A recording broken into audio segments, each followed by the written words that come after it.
après quelques secondes. Comme ça, on pourra démarrer à 20h pile. D'accord.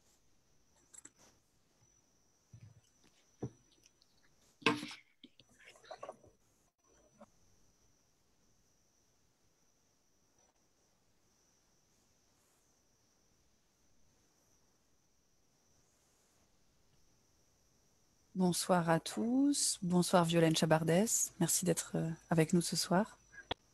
Bonsoir Ophélie, bonsoir à tout le monde.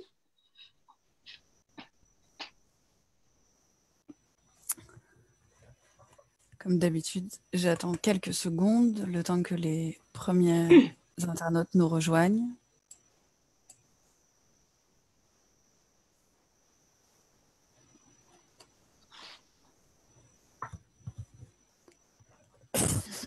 Excusez-moi.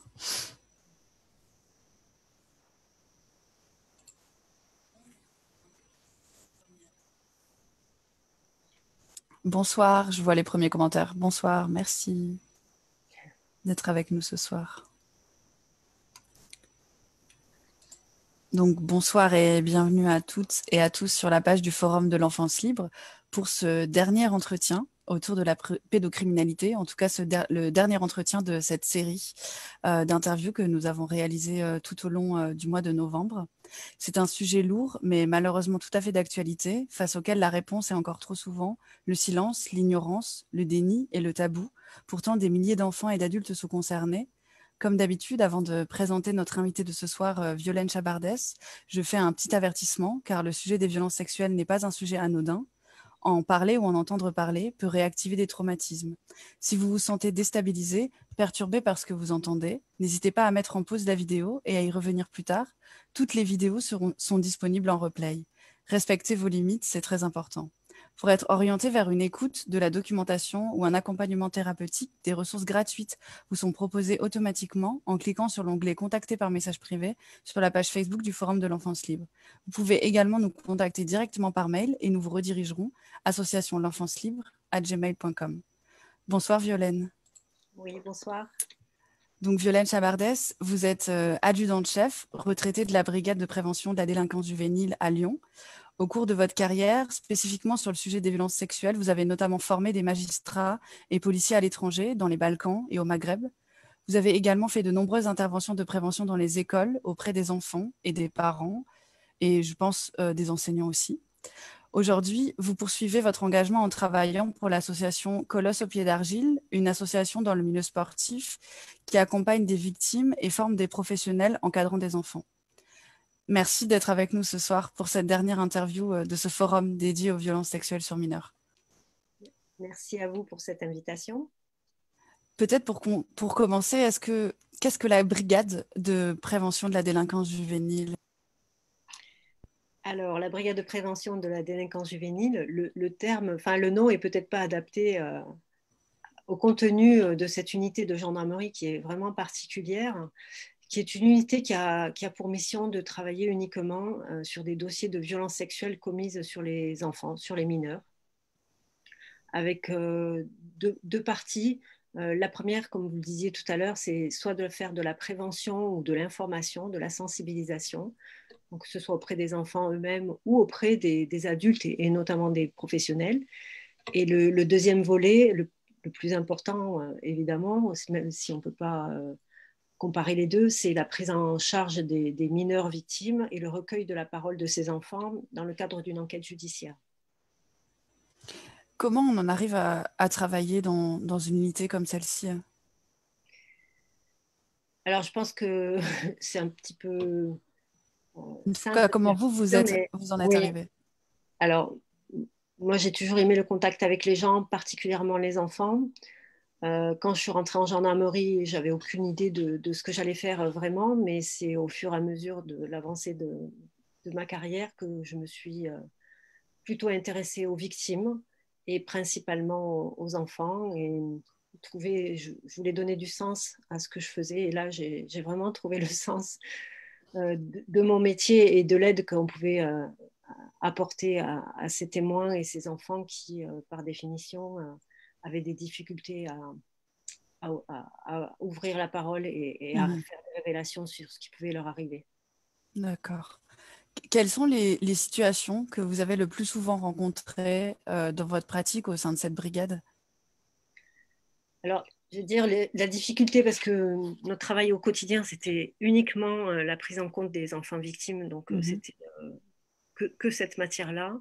Toujours des enfants victimes et toujours des enfants victimes d'agressions sexuelles. Donc, c'est vraiment la difficulté et en même temps, c'était ce qui faisait que le métier est passionnant avec des rencontres, des enfants, mais aussi des accompagnants, des adultes qui les accompagnaient, des papas, des mamans, et ce qui était d'une richesse qui m'a beaucoup apporté. Enfin, j'espère que je leur ai apporté, mais ils m'ont beaucoup apporté aussi. Est-ce qu'il y a une affaire particulièrement qui vous a marqué dans votre carrière et que vous accepteriez de partager avec nous? Alors, j'ai réfléchi à ça, justement, enfin, j'ai réfléchi plusieurs fois à quelle était l'affaire qui m'avait marqué le plus. Et au-delà des affaires, je pense que c'est plus des rencontres avec un enfant, une sensibilité particulière, quelque chose un feeling qui est passé. Et c'est pas forcément proportionnel à la gravité de l'acte, en fait. Mhm.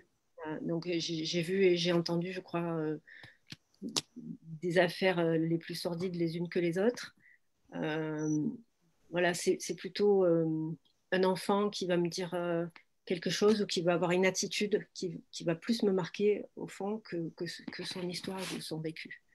Voilà. Mais j'en retiendrai une petite fille de 7 ans qui était dans une famille alcoolisée, qui était maltraitée. Ça m'a beaucoup marqué parce que elle culpabilisait d'être dans cette famille et elle avait inversé les rôles, c'est-à-dire que Mhm. voilà, elle n'osait pas dire les choses. Cette petite m'a beaucoup marqué. Et puis l'histoire de deux jeunes garçons, adolescents, qui avaient été victimes de viols de la part de leur maman. Donc à l'époque, ce n'était pas des viols. On en reparlera tout à l'heure parce que ça ne rentrait pas dans le champ de la définition du viol à ce moment-là. Et ces deux ados voilà, m'ont touché aussi par les difficultés de ce qu'ils ont vécu, mais aussi à travers le regard lucide sur la situation. Mhm. Est-ce que ça arrive souvent que l'inversion de la culpabilité, enfin que la culpabilité soit inversée quand vous rencontrez des victimes enfants et qu'ils se sentent responsables finalement de ce qui leur arrive? J'allais dire quasiment tout le temps. Hmm. C'est la définition de la victime, la honte et la culpabilité, on les retrouve quasi systématiquement. Et à la limite, quand on les a pas, on se questionne aussi parce que c'est tellement courant, malheureusement, que un enfant, d'emblée, il va culpabiliser de toute façon. Il va culpabiliser pour ce qui lui est arrivé, mais aussi il culpabilise euh, en se projetant sur ce qui va se passer après dans la famille, l'éclatement de la Hmm. famille, les difficultés qu'il va rencontrer après par la suite. Ok. Comment ça se passe une affaire? Est-ce que vous pouvez nous raconter quel est votre rôle d'enquêtrice? Alors, ce qu'il faut savoir, c'est que contrairement à la police, la gendarmerie, en tout cas, a choisi de scinder la partie victime de la partie investigation et auteur. Ça veut dire que notre travail, c'est uniquement recevoir les enfants et procéder à leur audition ou leur entretien. Donc, comment ça se passe? On ne travaille pas directement avec les victimes, c'est-à-dire que les victimes, les plaignants en tout cas, passent par les brigades de gendarmerie et puis ensuite font appel à nous pour qu'on procède vraiment à l'audition. Donc, on Hmm. programme. Alors, le mot n'est pas forcément adapté, mais on va programmer les auditions des enfants dans la journée ou dans la semaine. Et Mhm. le jour du rendez-vous, l'enfant va venir à la brigade avec ses parents, s'ils ne sont pas mis en cause, évidemment, ou avec un accompagnant. Et là, on va commencer notre travail de mise en confiance, d'explication à l'enfant. Et ensuite, quand on sera prêt, à l'entretien et un entretien non suggestif, c'est-à-dire qu'on ne va pas Mhm. suggérer les réponses à l'enfant, on va s'entretenir avec lui et essayer d'obtenir le maximum d'informations pour ensuite pouvoir les remettre aux enquêteurs qui vont poursuivre l'enquête et les investigations. Peut-être pour ceux qui nous écoutent, ça consiste en quoi exactement une audition avec un enfant? Comment vous accueillez l'enfant, par exemple? Dans quelles conditions? Alors, Déjà dans la structure, c'est-à-dire que c'est un appartement qui a été adapté et mis à disposition de notre service, un appartement tout simple, hein, avec une salle dédiée à l'entretien, c'est-à-dire qu'une salle plutôt colorée, avec des jeux, des jouets, euh, avec un coin plutôt neutre aussi pour les adolescents, parce que c'est important aussi qu'ils se sentent à l'aise. Donc la première des choses, c'est les accueillir. Accueillir l'enfant, mais aussi je vous disais, le papa, la maman, le grand-père, le tonton, celui qui l'accompagne. Et ça Mm. me paraît aussi important parce que un enfant, s'il n'est pas dans les meilleures conditions, s'il ne sent pas que tout le monde est apaisé, bah, il aura du mal à faire des révélations. Donc, c'est vraiment une prise en compte globale de la famille et de la victime. Donc, ça, c'est primordial. Après, bah, le fait qu'on soit aussi formé, formé et volontaire à faire ce métier, ça, c'est important. Et dès qu'on va commencer à auditionner l'enfant, ben on se met dans une bulle de neutralité. On essaye de ne pas être pollué par ce qui a été dit avant, parce que ce qu'en pensent les autres, parce qu'on dit les enquêteurs. Donc, volontairement, on choisit de ne pas avoir accès au dossier. L'enfant Mm. arrive, on sait très peu de choses sur lui, en fait. Son nom, son prénom, son âge, parfois ce qu'il a dénoncé en termes judiciaires ou pénals, mais c'est tout. Et on va tout construire, tout l'entretien se fait avec lui et l'échange qu'on va pouvoir avoir avec lui. Quels outils vous utilisez finalement pour échanger et pour recueillir la parole de cet enfant? Uniquement la parole. Ok. C'est-à-dire que c'est le temps, la patience, la neutralité, l'objectivité et donner du temps au temps et la capacité d'écoute et d'entendre aussi. Moi, je dis toujours aux enfants, je peux tout entendre. Je peux Mm. tout entendre. Après, il faut se mettre effectivement dans les conditions de pouvoir tout entendre. Il ne suffit pas de le dire, il faut pouvoir le faire. C'est pas toujours facile, mais on se met dans une sorte de bulle où on va pouvoir entendre et prendre tout ce qu'il va nous dire. Mm. Dans, dans le forum, la question de la crédibilité de la parole d'un enfant est revenue à plusieurs reprises. Et on s'est dit que ce soir, on allait peut-être pouvoir vous poser la question, comment savoir quand croire, entre guillemets, hein, à la parole d'un enfant, finalement? Comment savoir si la parole de l'enfant est fiable? Alors j'allais vous dire, c'est pas forcément mon métier de croire ou pas croire. Je suis pas là pour ça. Donc moi, ce qui m'intéresse, c'est obtenir le maximum d'informations, d'éléments et pouvoir ensuite le vérifier si c'est possible. Voilà. Mhm. Croire, ne pas croire, c'est même pas la question en fait, hein. C'est Euh, factuel? c'est très factuel. On peut être crédible et mentir, et inversement, ne pas être crédible et avoir vécu les faits dénoncés. Donc ça, il Mhm. faut faire hyper attention à ça. Il faut aussi ne pas se donner des limites dans ce qu'on entend ou dans ce que va nous dire l'enfant. C'est pas parce que faut pas se mettre à sa place et essayer de comprendre parce que c'est peut-être, moi je dis aussi toujours, il n'y a pas de limite dans le sordide et on peut pas Mhm. s'imaginer en tout cas ce qui peut se passer. Et en tout cas, si l'enfant est là, s'il a besoin de dire des choses, eh ben, il faut l'écouter. Et ensuite, il faut faire notre boulot d'enquêteur. C'est au magistrat à prendre la décision de savoir si les faits sont avérés ou pas. Vous disiez tout à l'heure que quand vous recueillez la parole d'un enfant, vous avez, enfin, vous posez des questions de manière non subjective. Est-ce que vous pouvez expliquer concrètement ce que ça veut dire? Quel type de questions vous allez poser? Oui, alors, euh, on- alors il y a une technique évidemment de questionnement, c'est-à-dire que on est obligé de poser des questions ouvertes sans donner la réponse dans la question. C'est par exemple la première question qu'on va poser à l'enfant, c'est est-ce que tu peux me dire pourquoi tu es venu? Qu'est-ce que tu as envie de me dire? Voilà, ça c'est une Mm. question ouverte. Parce que l'enfant, il peut être, alors, il peut venir parce qu'il a fait l'objet d'un signalement judiciaire, on va dire, avec peut-être l'interprétation d'adultes. Et l'enfant, il arrive dans notre cellule, il ne sait même pas pourquoi il est là. Donc, si on lui donne d'emblée des réponses dans la Mm. question qu'on va poser, bah, pour nous faire plaisir, pour se débarrasser un petit peu du truc, il va nous raconter un peu ce qu'on a envie d'entendre.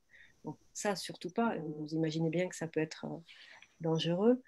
Donc, c'est qu'est-ce que tu veux nous dire, qu'est-ce que tu as à nous expliquer. Et ensuite, à partir des mots de l'enfant, on va re-questionner, rebondir et aller plus loin dans le cheminement.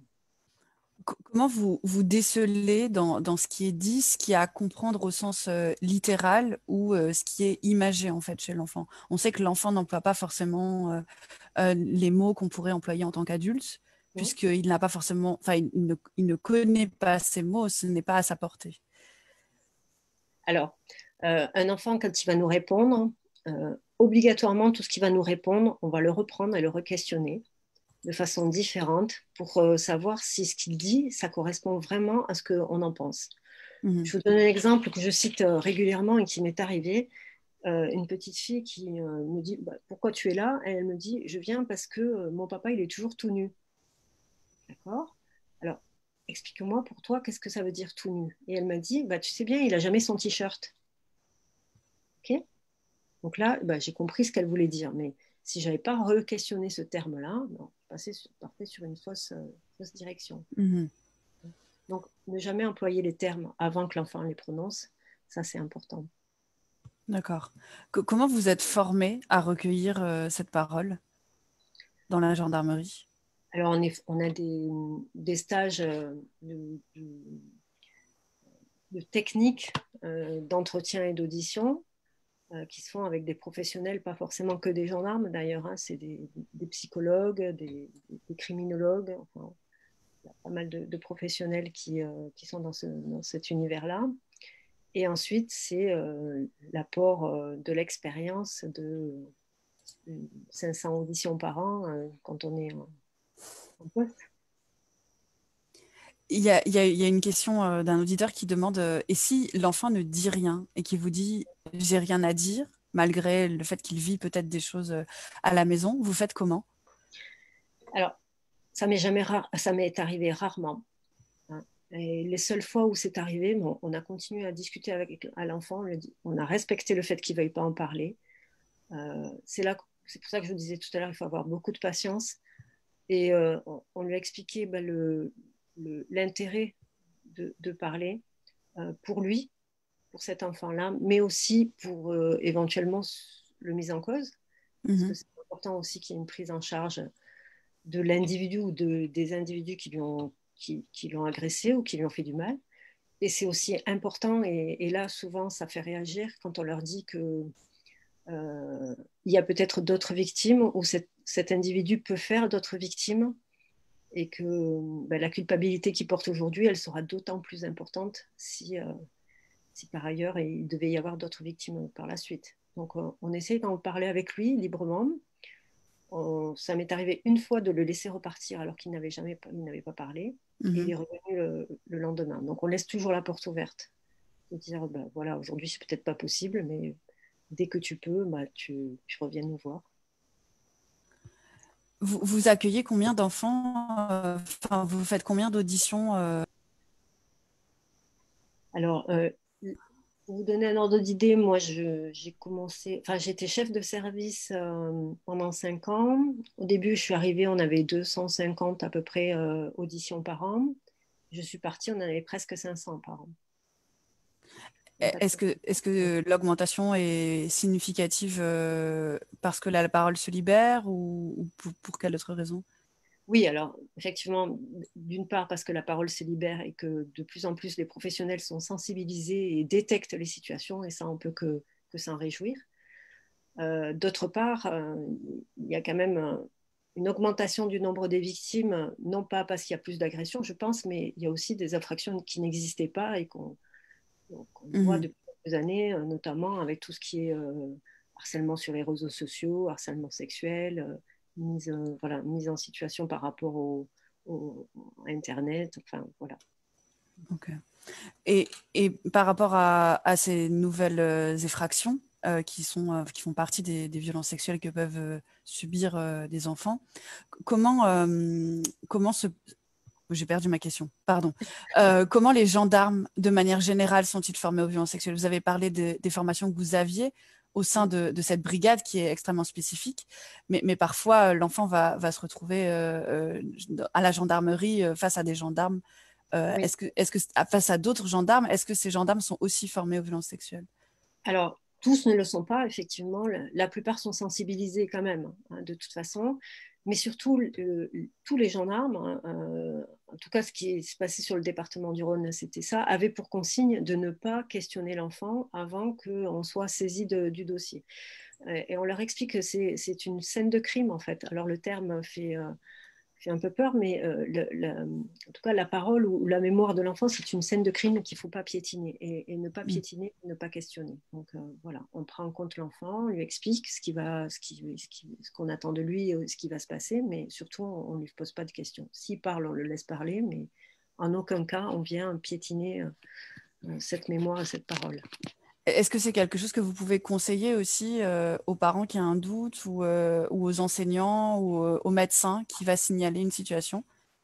Bien sûr, alors c'est ça. S'il faut retenir quelque chose, c'est bien celle-là, c'est écouter l'enfant, mais écouter, ça veut dire ne pas questionner, le laisser, lui dire qu'on est là, qu'on peut l'entendre, ou si c'est pas possible, bah, lui dire vraiment, moi ça je peux pas l'entendre, mais je vais t'accompagner vers quelqu'un qui va pouvoir le faire, mais surtout ne pas poser de questions sur les faits. Et ne pas donner des indications sur ce que vous attendez qu'il puisse dire. Mhm. Ça peut être terrible pour l'enquête, pour l'enfant, bien sûr, mais aussi ça peut mettre à mal toute une enquête. Mhm. Comment ça se passe quand la parole des victimes, donc là on parle de la parole de victimes, d'enfants Mmh. victimes qui peuvent verbaliser, et qu'en est-il dans les situations où la victime ne peut pas verbaliser, soit parce qu'il est trop jeune, je pense aux bébés qui subissent aussi des maltraitances sexuelles, soit parce que l'enfant est en situation de handicap? Oui. Alors, quand c'est en situation de handicap, on en a eu quelques-uns, on fait une évaluation avant l'entretien et on a eu par-ci, par-là des enfants qui souffraient d'autisme et avec qui on a pu converser quand même. Donc, voilà, on essaye quand même. Et puis, si ce n'est pas dans notre capacité, en tout cas, ben, on fait une procédure, on fait un procès verbal pour dire que ce n'est pas réalisable. Et pour les enfants qui n'ont pas la parole, et malheureusement, vous le soulignez, on a des enfants victimes très petits, voire nourrissons, qui sont victimes d'agressions sexuelles ou voire de viols. C'est uniquement un expert judiciaire, médical, un médecin Mhm. légiste, qui va faire des constatations sur le corps de cet enfant. Mais encore là, on ne peut pas tout avoir, puisque vous avez des agressions qui ne laissent pas de traces, Oui. et on n'aura pas d'indication sur ce qui s'est passé sur ces tout petits. Pas de traces matérielles, mais souvent des traces cliniques, des symptômes qui sont connus. Comment ça se fait qu'en France, cette connaissance clinique, elle ne soit pas prise en compte encore au sein de l'institution judiciaire? Ou en tout cas, très rare, pour pas faire de généralité. Oui, parce que c'est compliqué. Aujourd'hui, en France, et heureusement, on ne condamne pas quelqu'un sans preuve. Et on ne peut que s'en réjouir. Mais le problème, c'est que quand il n'y a pas de preuves matérielles ou quand il y a ce qu'on appelle un faisceau d'indices, c'est-à-dire Mhm. seulement des indications, parfois, malheureusement, on en arrive à un classement sans suite où les plaignants sont dégoûtés parce que on n'a pas pu le prouver. Ça ne veut pas dire qu'il n'y a pas eu que les faits n'ont pas été effectués, et ça ne veut pas dire qu'on ne croit pas la victime, mais ça veut dire qu'on ne peut pas condamner quelqu'un. Je voulais en revenir à la formation. Vous avez également formé des policiers et des magistrats à l'étranger. Est-ce que vous pouvez nous parler de cette expérience? Enfin, Oui. Alors, j'ai eu la chance de pouvoir participer à plusieurs missions à l'étranger pour former d'autres collègues gendarmes, policiers ou magistrats au recueil de la parole de la victime. Et c'est vrai que ça évolue aussi, en tout cas au niveau de l'Europe, ou pour les pays qui entrent en Europe, qui se mettent à la page et qui ont de policiers, de gendarmes qui sont vraiment formés avec des capacités d'écoute, des locaux aussi adaptés. Et ils font enfin, à mon sens, ils font beaucoup d'efforts pour pouvoir accueillir les enfants victimes. et en France, ça en est où? Alors en France, ben, on en est que ça fait un petit moment qu'on est quand même à la pointe dans ce domaine, même si on n'est pas au niveau des Canadiens. Ça manque peut-être aussi un petit peu de moyens quelque part. Parfois, voilà, je pense à des services comme le mien ou d'autres services avec des gens qui pas qui n'ont pas de considération, mais voilà, qui sont un peu à côté, sur le côté des enquêteurs. Voilà. On a l'impression qu'on n'est pas des vrais enquêteurs, mais là, ça manque peut-être un peu de moyens et de mise en valeur de ces services-là. Des moyens financiers, des moyens humains, des moyens matériels? Financier, matériel, je pense que non, franchement, très franchement, on a ce qu'il faut.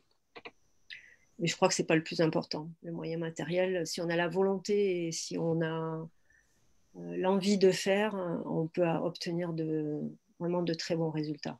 Mhm. Comment ça se passe le recrutement d'un gendarme au sein de... Alors, ce qui est le plus important, c'est que ce sont des gendarmes volontaires. Voilà. Il faut qu'ils soient volontaires, qu'ils fassent acte de candidature et qu'ils ne soient pas des jeunes gendarmes. C'est-à-dire qu'on demande qu'ils aient au moins 5 ans d'expérience, voire 10 ans si c'est possible. Et ensuite, c'est des gendarmes qui vont être envoyés en stage de formation et qui vont se former à la technicité des auditions et des entretiens d'enfants. Ok. Il y a des questions par rapport à ce que vous avez dit au Canada. Vous m'entendez bien? Oui. Oui. On vous demande qu'est-ce qu'ils ont de plus au Canada qui n'existe pas en France? Ils ont plus de moyens de personnes. Mhm. Je pense qu'ils sont plus écoutés aussi. Moi, je vois les enquêteurs qui font les entretiens d'enfants. Dans le domaine des enquêteurs, c'est très petit, quoi. On est une petite cellule, hein. Donc, au niveau personnel, ils en ont beaucoup plus. Et puis, ils ont enfin, ils ont des formations remises à jour régulièrement. Ils sont écoutés, entendus, ce qui n'est pas forcément toujours notre cas. Et vous, vous êtes accompagné aussi? Vous parliez d'histoires sordides, enfin voilà, du fait que voilà, vous recevez la parole des enfants tous les jours, tout le temps, sur des histoires qui sont particulièrement compliquées. Comment ça se passe pour vous, en fait, en tant que femme, ou pour un gendarme, voilà, en tant qu'être humain qui a aussi ses émotions, parfois ses limites, ses besoins? Non, on n'a pas du tout de supervision, on ne voit pas de psychologue. On essaye de faire au mieux. C'est-à-dire que moi, je vois quand j'étais chef de service, ce qui m'importait, c'était de faire un débriefing au moins avec les collègues qui avaient participé à l'entretien. On en discutait entre nous. Et c'est vrai qu'il faut avoir une vie plutôt équilibrée à côté, sinon c'est très compliqué. Très compliqué. Est-ce que c'est une demande qui a été faite d'être accompagnée psychologiquement, en tout cas pour cette brigade? Alors, euh, oui, c'est une demande qui est faite, mais je pense qu'on ne devrait même pas nous demander notre avis. Ça devrait se faire systématiquement, automatiquement, alors qu'aujourd'hui, ce n'est pas le cas. Donc, on a la possibilité, on nous donne la possibilité de consulter une psychologue. Mais voilà, il faut faire les démarches, ce n'est pas automatique. Ça va être une fois par tous les, je ne sais pas combien, parce qu'elle ne fait pas que ça, elle voit aussi tous les autres gendarmes de tout le département, voire de toute la région. Mhm. Alors qu'à mon sens, ça devrait être imposé et avec une régularité. Ok. Vous parlez des formations. Pendant tout le forum, c'est vraiment ce qui est revenu, c'est que il y a un manque de formation, notamment dans le milieu de la protection de l'enfance, dans le recueil de la parole de l'enfant et notamment pour les victimes de violences sexuelles. Comment on pourrait généraliser cette formation, voilà, qui a l'air, en tout cas, de fonctionner au sein de la gendarmerie aux différents acteurs de prise en charge d'un enfant mineur de violences sexuelles? Oui. Alors, c'est ce qui m'a plu aussi dans le choix de l'association pour laquelle aujourd'hui je travaille, qui est le Colosse au pied d'argile. Mhm. C'est la mise en place de formation et de sensibilisation auprès de tout professionnel. Et ça me paraît indispensable. Aujourd'hui, je vois pas comment on peut travailler dans un milieu qui reçoit des enfants, ou en tout cas en contact avec les enfants, et sans être formé au recueil de la parole, à la détection des situations de violence, à comment signaler la situation d'un enfant, etc. Donc il y a des structures et des institutions qui se mobilisent aujourd'hui, mais c'est pas suffisant, effectivement. Bah, vous parlez de la prévention. Alors, du coup, là, vous êtes aujourd'hui, vous faites de la prévention et de la sensibilisation au sein de l'association, enfin, pour l'association Les Colosses au pied d'argile. C'était aussi votre mission en tant qu'adjudant-chef au sein de cette brigade. En quoi consistaient en fait vos interventions de prévention qui étaient majoritairement dans les écoles? Oui, alors c'est tout à fait complémentaire. C'est-à-dire que quand on voyait les enfants en entretien, en audition, ben, on se devait de faire ensuite une sensibilisation auprès des enfants et leur expliquer que justement, ils peuvent se mettre en danger et parfois, ils le sont vraiment. Donc, les chefs d'établissement scolaires, puisque c'est souvent dans les établissements scolaires qu'on intervenait, faisaient appel à nous et nous demandaient d'intervenir. Donc, soit sur des sujets des risques liés au danger d'Internet, par exemple. Mhm. Et quand on traite cette matière, forcément, on va parler des agressions sexuelles, du harcèlement, du voyeurisme, d'un peu tous ces sujets. Et on a des enfants qui, vraiment, parfois, se rendent pas compte de ce qui se passe. Est-ce que vous avez un exemple en tête? Par exemple, on pose la question aux enfants tout petits, hein, enfin tout petits en 6e CM2, de savoir s'ils ont déjà reçu la photo de sexe d'une personne sans le demander. Vous avez les 2 tiers de la classe qui disent oui, Mhm. alors qu'ils n'en ont jamais parlé. Et comment on peut alerter en fait sur cette question? Comment vous vous engagez du coup vous engagez à ouvrir la parole finalement au sein de ces classes pour éviter déjà pour accueillir ce qui s'est déjà passé puis pour éviter peut-être les futures effractions liées Mm. au danger d'Internet. Alors déjà, on leur explique qu'ils n'en sont pas responsables, parce que c'est un peu, on parlait de culpabilité tout à l'heure. Les enfants ont l'impression que c'est eux qui ont fait une bêtise, c'est eux qui ont incité l'auteur à leur envoyer des photos ou les harceler. Donc on remet les choses dans le bon sens. On leur dit qu'ils sont victimes. On leur dit aussi que c'est normal qu'ils aient pu être choqués et qu'il faut en parler, il ne faut pas rester avec ce traumatisme qui en est véritablement un. Donc avec les enfants, je pense que enfin, c'est assez simple parce qu'ils sont demandeurs et il y a un très très bon échange avec eux. Mhm. Ensuite, quand on fait des classes d'élèves, on demande à voir les parents par la suite. Et faire un débriefing avec les parents et là, on se rend compte du problème, vraiment. Je pense que les parents ne se rendent pas compte de ce qui se passe aujourd'hui par rapport à la pédocriminalité, quoi. Vous pouvez développer quel type de réaction vous rencontrez? Oui, quand on dit aux parents que c'est pas parce qu'un enfant est dans sa chambre et qu'il est forcément en toute sécurité, mais que on peut l'obliger à commettre des actes sexuels, un enfant dans sa chambre. C'est-à-dire, vous avez des pédocriminels aujourd'hui qui obligent les enfants à faire des actes sexuels sur leur propre corps et à se filmer. Donc, on peut Mhm. leur dire que ça, ou quand on leur dit que parfois on prend contact avec leurs enfants et que ça les amène à avoir un rendez-vous, etc., ils tombent des nues, mais vraiment. Et Je, c'est une... Comment? je crois qu'ils n'en ont vraiment pas conscience.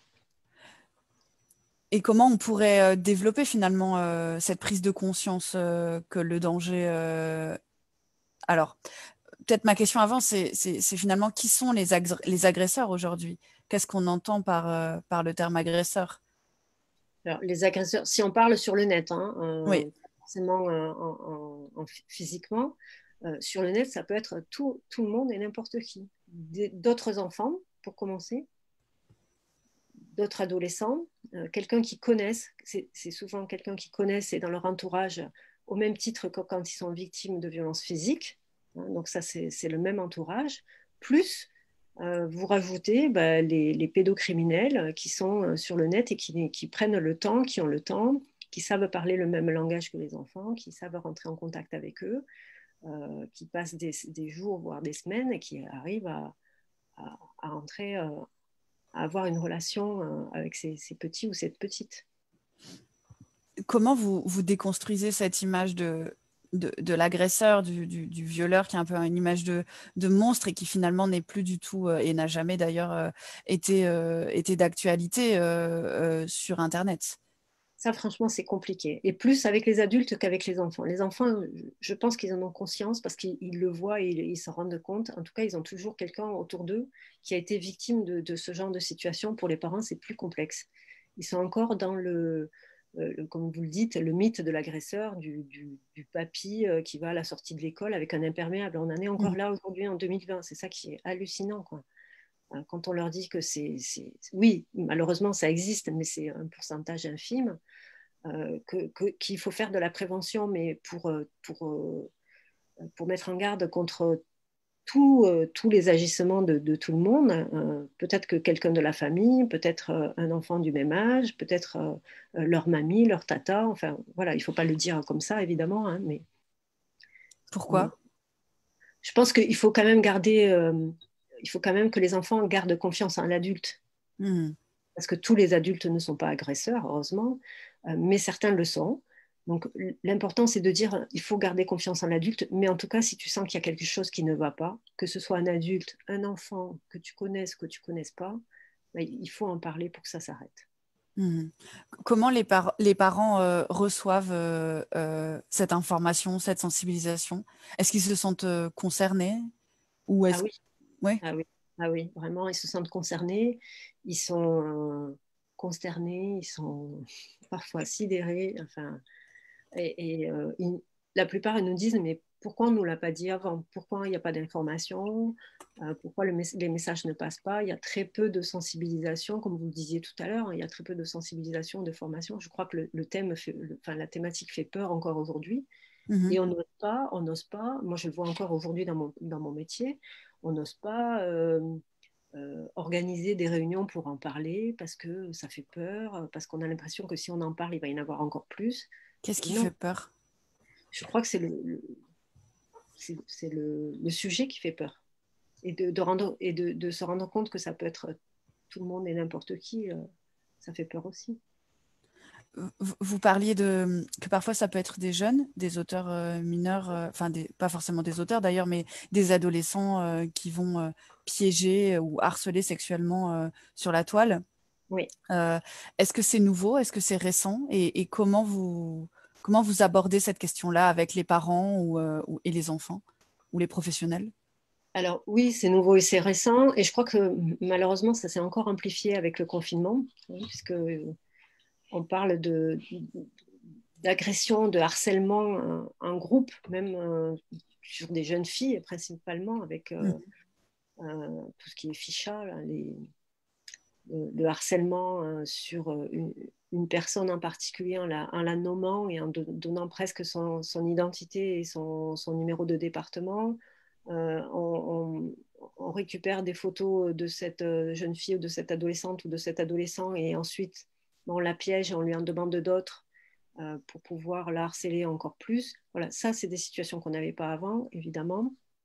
On retrouve Comment des ils font? C'est quoi le pièges. mécanisme qui se met en route, ouais, pour piéger?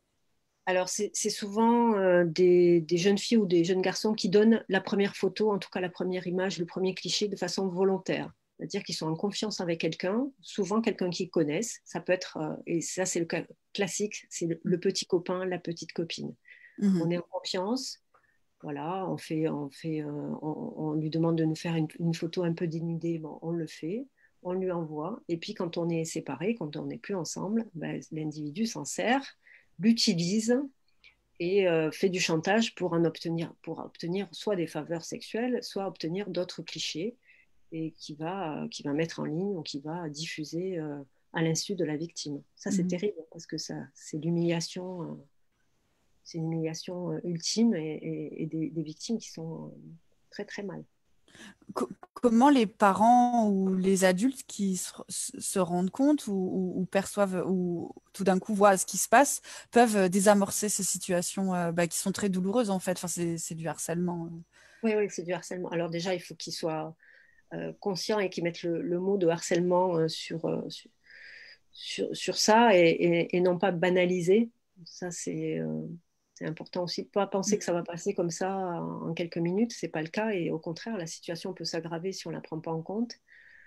Euh, Libérer la parole de la victime et faire le nécessaire, c'est-à-dire faire le nécessaire, c'est accompagner la victime et déposer plainte. Voilà. Mhm.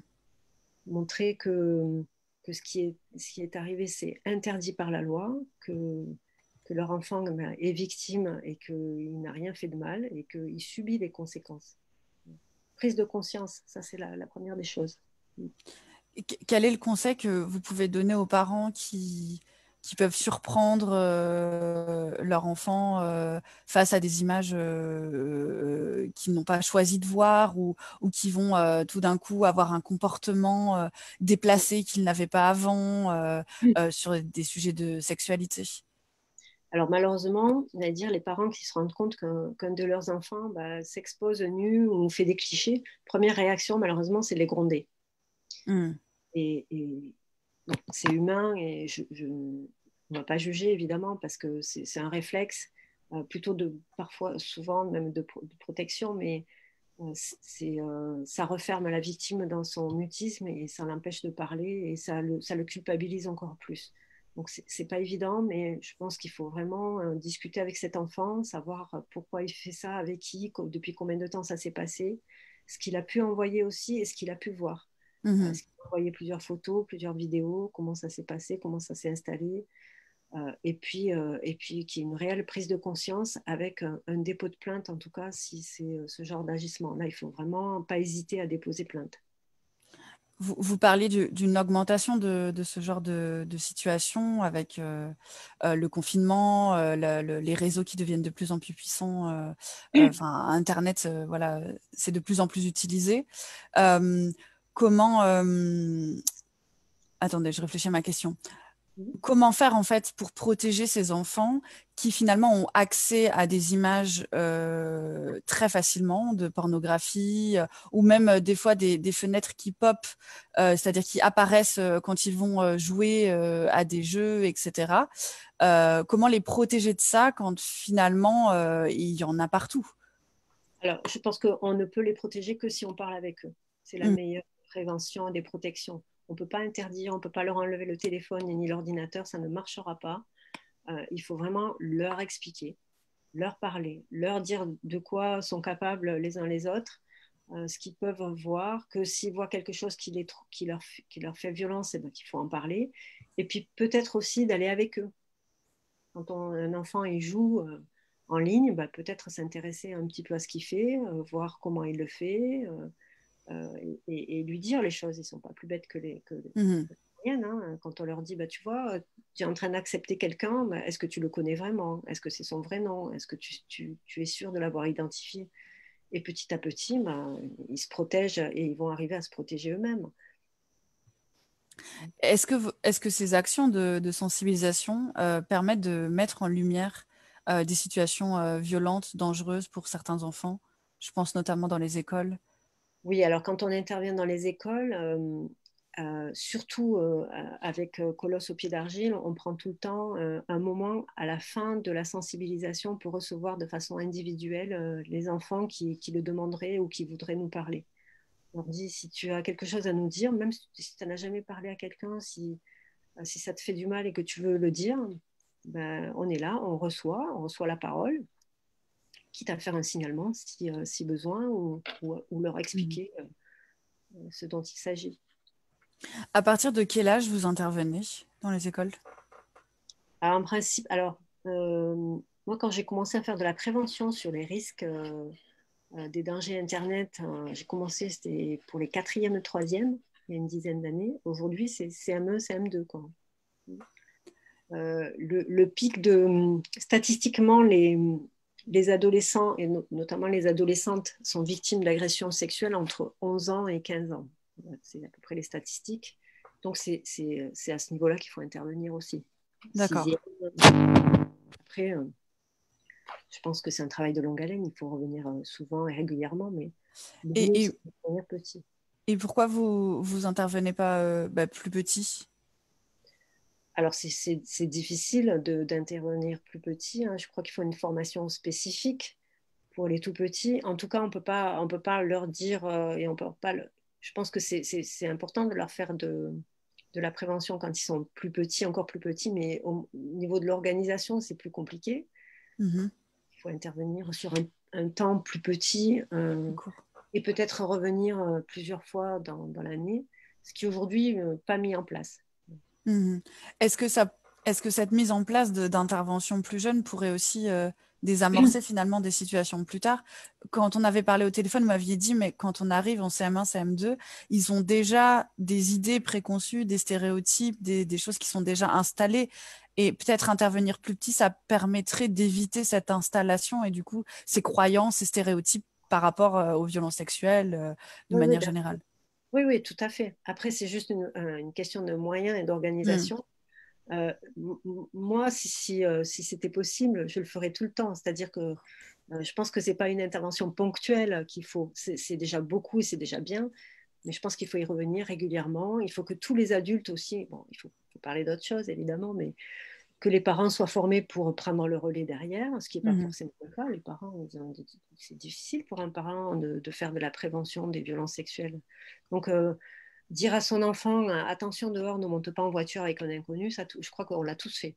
On l'a tous dit à nos enfants. Mais par contre, la vraie prévention, elle existe trop rarement. Quels sont les messages forts de, alors je reprends votre mot, vraie prévention, c'est-à-dire hors des stéréotypes qu'on entend autour de nous, à faire passer aux enfants, selon vous? Moi, je pense que je leur dis, si j'ai une phrase à leur dire, c'est si quelqu'un commet sur toi quelque chose qui te met mal à l'aise, qui te gêne ou qui te fait du mal, il faut en parler. Mhm. Voilà. C'est pas très compliqué. Je pense que les enfants ont très bien compris et ils savent le mettre en situation. Et aux parents, vous voudriez dire quoi? Écoutez vos enfants. Écoutez vos enfants, euh, ne pas les juger, ne pas les juger et les accompagner. Voilà. Il n'y a rien de plus terrible pour un enfant de ne pas être cru. Mhm. Comment intervient face aux dangers donc d'Internet, mais aux dangers aussi de manière générale des violences sexuelles, euh, mais là spécifiquement du coup les dangers un, 2, 3, que peuvent être ou peuvent être soumis les enfants donc sur le net. Comment vous pouvez intervenir en tant que gendarme? Quels sont vos moyens d'action? Alors, la première chose, c'est la même procédure, on va dire, que pour toutes les autres agressions. C'est déjà libérer la parole et auditionner l'enfant. À partir de ça, bah, là, ça va être plutôt des investigations techniques sur les appareils téléphoniques, sur l'ordinateur, etc. Avec essayer, on a des techniciens qui vont pouvoir récupérer des données, des dossiers, des photos, des vidéos, etc. Et qui vont essayer de remonter Mhm. la pellicule pour savoir qui a commis l'acte. Alors, je ne vous cache pas que c'est très compliqué, c'est assez long, qu'une fois que vous postez notamment quelque chose sur le net, bah, vous ne le maîtrisez plus. C'est-à-dire Mhm. qu'on peut, et on arrive régulièrement à interpeller celui ou celle qui a diffusé ou qui a pris la photo, qui l'a diffusée, mais ensuite, toute la chaîne, on ne peut pas la remonter, c'est impossible, hein. Tous ceux qui récupèrent la photo et la retransmettent Mhm. eux-mêmes, voilà, ça on ne le maîtrise plus. Mais Vous avez les moyens du coup de traquer sur Internet des potentiels agresseurs si vous en êtes informé. oui, oui, tout à fait. Le plus difficile, c'est le dépôt de plainte. Une fois que ça c'est fait, ben, Mhm. il y a des moyens. Au plus tôt c'est fait, au plus tôt on a des chances d'interpeller aussi. Rarement, un auteur comme ça, il va faire rarement une seule victime, il va en faire plusieurs. Donc, si les gens se mobilisent et viennent amener des informations, ben, ça donne plus d'éléments aux enquêteurs. Euh, On parlait des parents tout à l'heure et de la difficulté parfois d'être à l'écoute de son enfant, etc. Est-ce que c'est possible, alors je sais plus, ça a existé il y a quelques années, je sais pas si les moyens sont encore mis. Est-ce que c'est possible si par exemple leur enfant arrive et raconte une situation telle que là je viens de croiser quelqu'un, il m'a montré son sexe ou il m'a dit quelque chose qui était dégoûtant. Est-ce qu'ils peuvent vous appeler et vous pouvez venir accueillir cette parole? Bien sûr, non seulement ils peuvent, mais ils doivent le faire. Alors Mm. ça, c'est typiquement en plus une infraction, l'exhibition sexuelle, qui est vraiment banalisée par les adultes. C'est-à-dire que parfois, bah, on en rigole, on se dit, bah, tiens, voilà, je pense qu'on ne comprend pas, on prend pas la gravité de cet acte-là. Alors tous les gens qui s'exhibent, qui font de l'exhibition, ne sont pas des agresseurs potentiels, hein, ils ne vont pas tous passer à l'acte physique en tout cas, mais rien que l'exhibition, c'est pas rien. Et si chaque fois un enfant arrivait à en parler à un adulte qui le même adulte alertait les services de police ou gendarmerie, je pense qu'on arriverait quand même à obtenir de très bons résultats. Mais voilà, les enfants en parlent rarement tout de suite et les adultes Mhm. font rarement la démarche de venir le signaler. Mhm.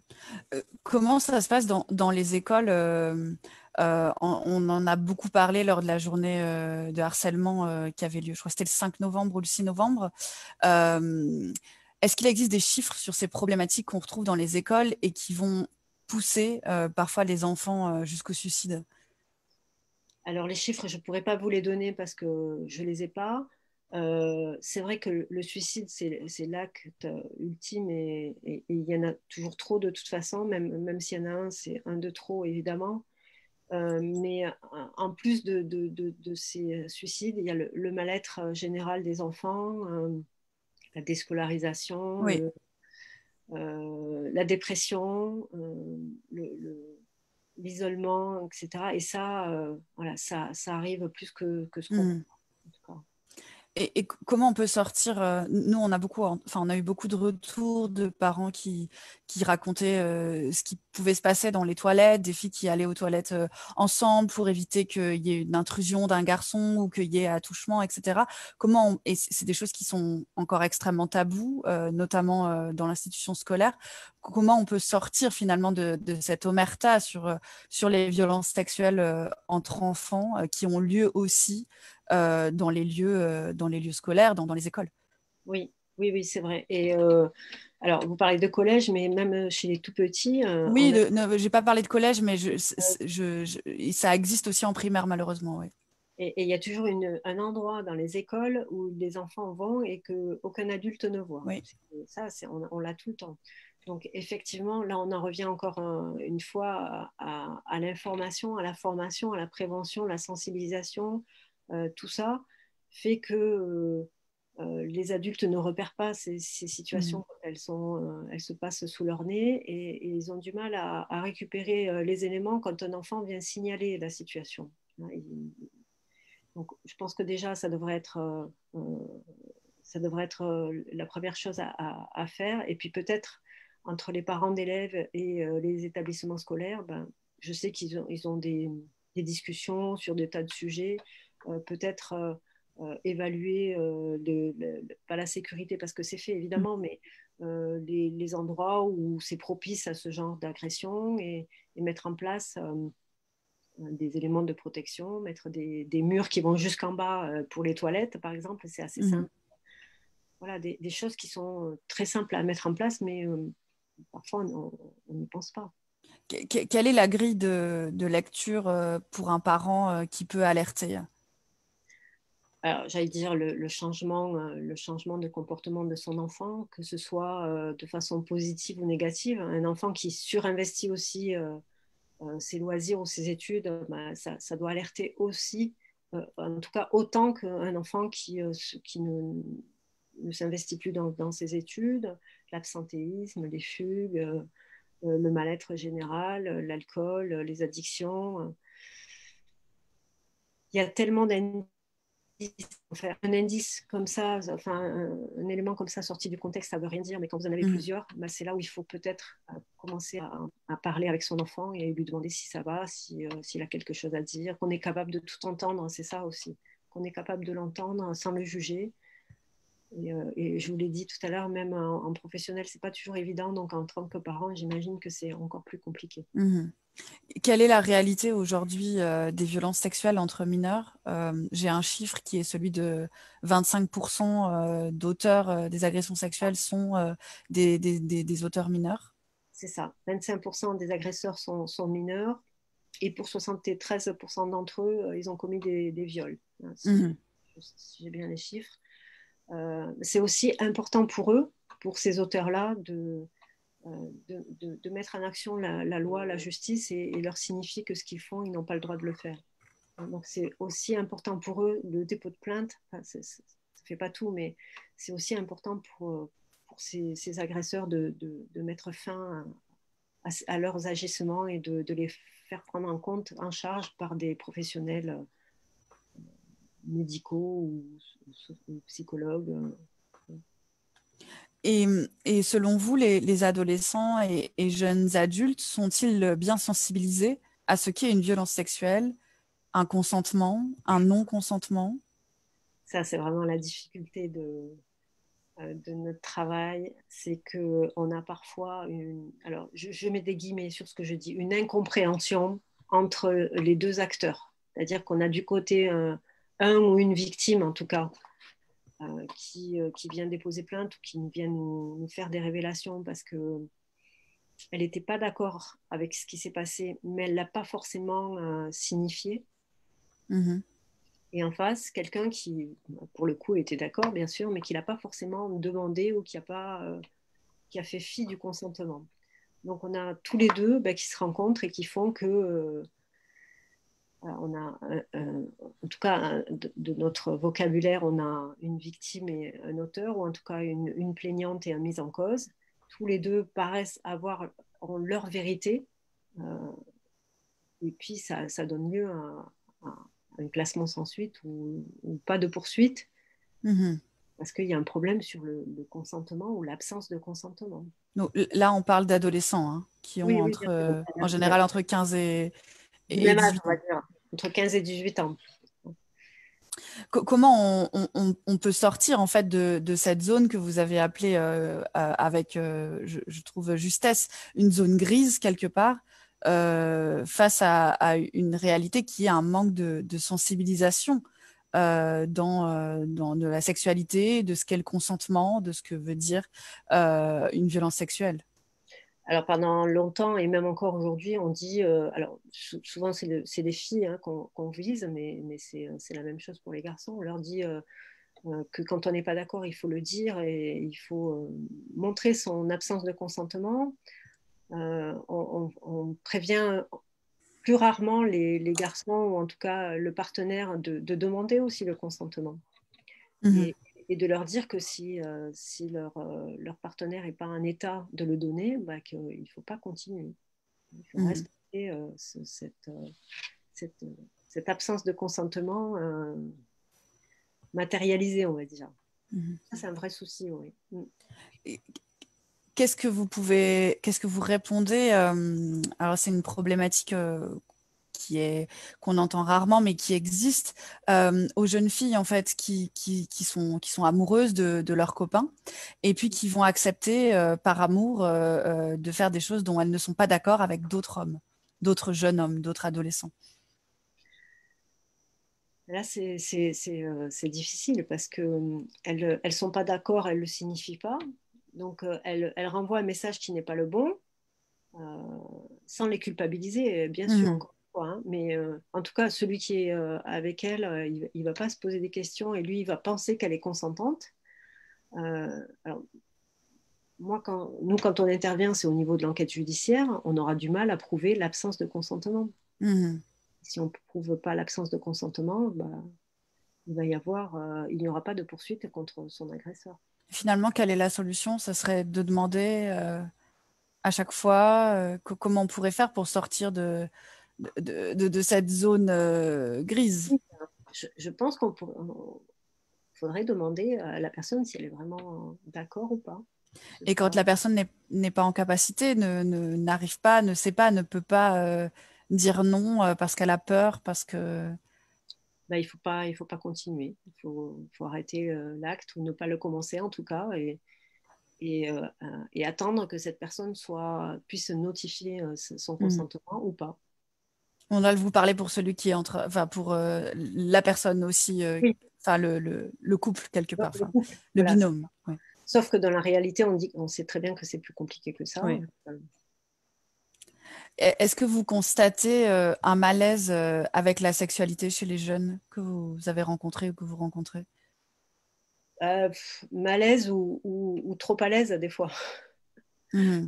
C'est-à-dire que oui, pour certains, malaise parce qu'il y a encore des tabous et qu'on ne dit pas forcément les choses. Et puis d'un autre côté, vous en avez d'autres qui sont abreuvés de films ou de vidéos pornographiques ou qui parlent librement de sexualité, mais qui n'ont pas forcément conscience de ce dont il s'agit. Il y a un décalage, en fait, entre ce qu'ils font et ce qu'ils disent et leur maturité intellectuelle ou sexuelle. Tu vois, moi, c'est des choses qui m'ont... Il n'y a pas beaucoup de choses qui me choquent, malheureusement, mais des fois, quand je vois une petite fille qui a 8 ans ou 10 ans et qui m'emploie des termes grossiers pour m'expliquer ce que c'est qu'une fellation, par exemple, voilà, je suis toujours étonnée. Et elle me dit, bah, j'en ai parlé avec mon frère, ou on a regardé des films porno tous les deux. Ou... Mmh. Voilà. Et les parents, dans ces cas-là, c'est normal ou ils ne le savent pas Ils ne ou... savent pas forcément, les Ils ne le parents. savent pas forcément. Mm. Oui, c'est cette finalement on est dans une soit on est c'est ce que Brigitte Lemaine appelait dans notamment les conséquences de l'inceste alors qui est une conséquence des violences sexuelles, mais là c'est plutôt une conséquence sociétale qui est dans l'ultra-sexualisation ou au contraire une sexualisation qui est taboue, qui est déniée, etc. Et il n'existe pas d'entre-deux Oui, c'est ça. en France. Alors, je ne sais pas si c'est français ou si c'est européen ou si c'est actuellement la société qui est voilà, dans cette espèce d'entre-deux, puisqu'il n'y a pas d'éducation à la sexualité. C'est ça. Il n'y a pas d'éducation à la sexualité. C'est tout à fait ça. Et malheureusement, de plus en plus, l'éducation, en fait, si on peut en dire ça, l'éducation se fait via les réseaux sociaux, via Internet, via la pornographie, avec les dégâts que ça peut faire. Mmh. Donc, ce qui est important, c'est de continuer à former, à sensibiliser dans les écoles. Ah oui, c'est clair. Je pense qu'au contraire, même, faudrait accentuer Mmh. la formation, la sensibilisation. Est-ce que c'est obligatoire ou est-ce que c'est sur demande que vous intervenez? Non, c'est sur demande du chef d'établissement. C'est pas obligatoire du tout. Aujourd'hui, moi, j'interviens aussi dans les structures sportives. Mmh.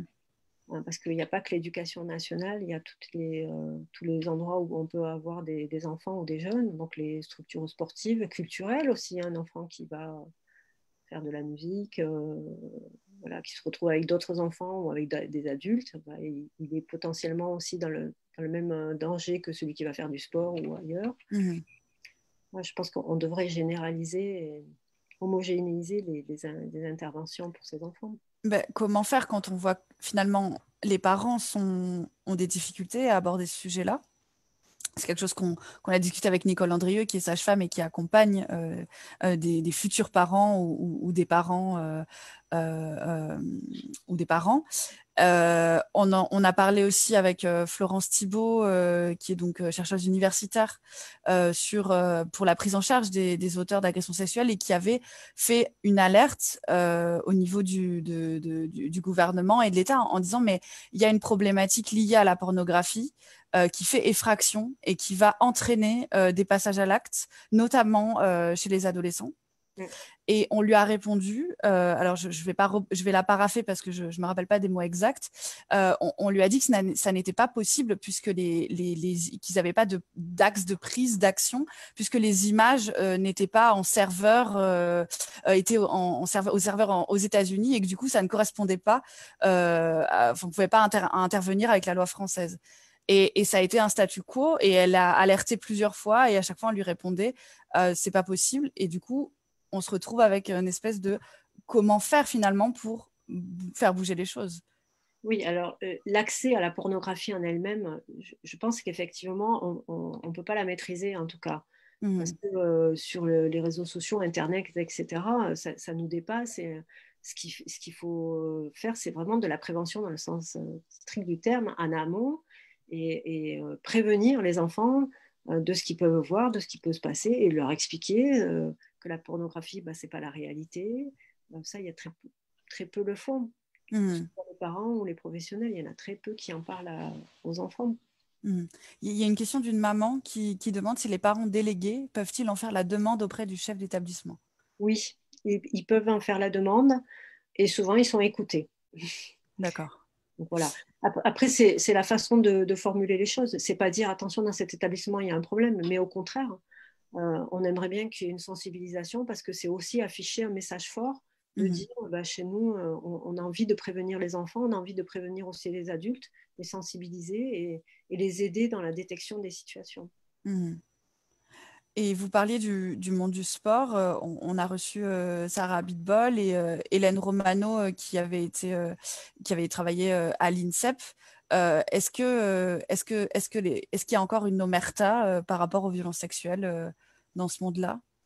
Oui, clairement, c'est un monde aujourd'hui qui se met en action de la même façon que l'éducation nationale l'a fait il y a plusieurs années, de dire Mhm. bah, il faut s'ouvrir aussi vers l'extérieur et arrêter d'essayer de, de régler nous-mêmes les problèmes quand on n'est pas des professionnels pour savoir les régler. Mhm. Donc, on voit aujourd'hui l'actualité, les médias, euh, pas de façon quotidienne, mais presque, des situations qui éclaboussent tout le monde. Mhm. C'est plus acceptable aujourd'hui.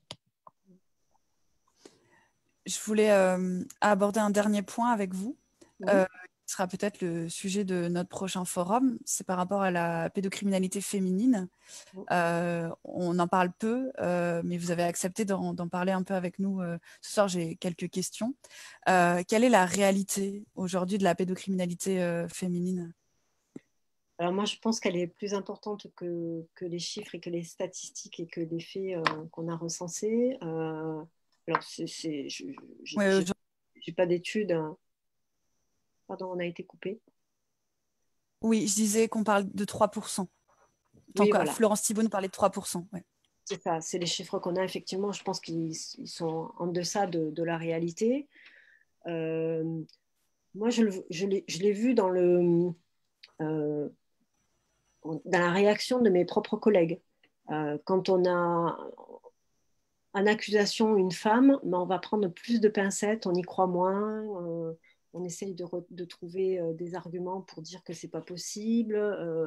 Je vous donne un exemple. Moi, j'ai un collègue une fois, c'était une femme qui était soupçonnée d'agissement pédocriminel et il n'a pas osé la mettre en garde à vue. Mhm. Je dis, mais comment tu aurais fait si c'était un homme? Tu n'aurais même pas hésité? Oui, mais là, c'est pas pareil. Si, c'est pareil. Je pense qu'on n'est pas encore prêt aussi à entendre qu'il y a plus de femmes pédocriminelles. Alors, souvent, les situations qu'on a, elles sont euh, complices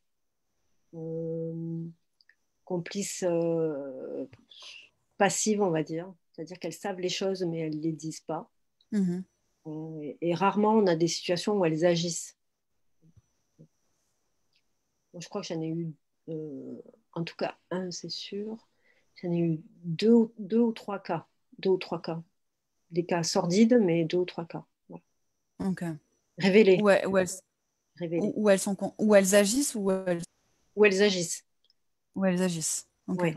En complicité, on en a régulièrement. Et je pense que ça aussi, c'est destructeur pour les enfants, parfois Mhm. plus que les agissements même de l'agresseur. C'est-à-dire que quand c'est une maman qui ne les croit pas ou qui ferme les yeux ou qui les met dans des situations où ils vont se faire agresser par leur propre père ou grand-père, etc. Pour l'enfant, c'est une violence, c'est d'une violence inouïe. D'accord. Merci pour cette réponse. Euh, Aujourd'hui, vous êtes très engagé dans le milieu associatif et vous continuez à former, comme vous nous l'avez dit. Les associations prennent de plus en plus la place du gouvernement parfois pour mettre en place des choses extrêmement concrètes. Comment le gouvernement s'occupe-t-il de cette mission de sensibilisation? Alors, par la mise en place de moyens, et je pense que, alors, moi, je dirais que on doit tous s'emparer du sujet. C'est pas qu'un problème du gouvernement, c'est pas qu'un problème de moyens financiers non plus. Mhm. Je pense que tous, citoyens à son niveau, peut agir. Pas plus tard que tout cet après-midi, j'ai quelqu'un qui m'a appelé et qui avait entendu parler de l'association et qui voulait faire des choses concrètes, des réunions. Voilà, on est tous acteurs aussi du monde dans lequel on a envie de vivre. Qu'est-ce qui reste à changer dans les mentalités pour sortir de ce silence et permettre de libérer la parole qui est encore quand même très enfin, en tout cas, des intervenants qu'on a reçus, qui est encore extrêmement difficile à libérer, notamment pour les enfants. Ben, je pense il faut arrêter d'avoir des idées préconçues sur la pédocriminalité.